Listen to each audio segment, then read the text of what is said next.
7 days from the draft, and Ken Carman of 92.3 The Fan in Cleveland knows those numbers, knows it all well. And Ken, you know well that the history of this franchise is like a solar eclipse the size of the shadow. How is that history bearing on this moment a week out?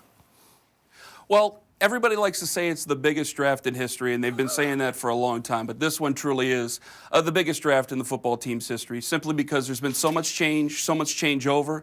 2 different owners over the last 10 years, how many different general managers, how many different head coaches, 1 guaranteed Hall of Famer.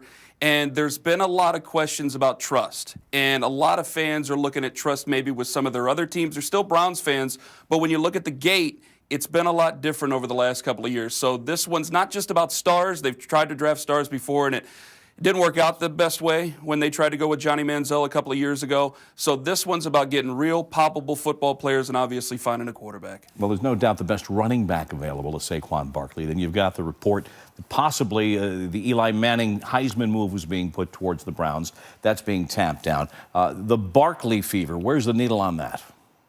A lot of people think it could be good because of Tyrod Taylor. Tyrod Taylor's a quarterback that can really move an offense the way they want to move an offense, because sometimes people get really excited about a big arm. He's a guy who can go down the field and make some plays, and a lot of people think that Saquon Barkley, being a multifaceted back, playing in the Big Ten, is a guy that could really help out this offense. But it might be a conversation at 4 instead of 1, because quarterback's the most important position, and they're going to look for the quarterback.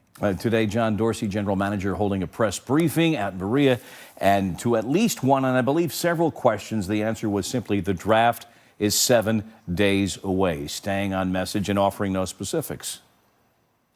Yeah, I think that with what they want to do in their draft is he's going to keep it to himself, because what he wants to do is what everybody else is going to want to do and going to want to fall in line. There's a lot of conversation about Josh Allen, a lot about Sam Darnold, and because we haven't seen this type of quiet stuff going on in the past, because there's been so many leaks in the past when it comes to the Cleveland Browns, nobody can really tell for sure. So he'll talk about different options and different quarterbacks. I think a lot of people are going to have to think about all 4 quarterbacks still being a possibility at number 1. Do you sense a real difference? I've got 30 seconds. In this administration, I've lost count of how many I've seen. Yes, absolutely. There was a lot of different types of talk, a lot of different leaks in the past. This one's been about as airtight as anybody can find. And talking to a couple of people, it's been difficult to find some of the inclinations of where they might go. All right, so Ken Carman telling us there might be a difference with the issue being trust. Ken, appreciate your time. Thanks so much. Thank you.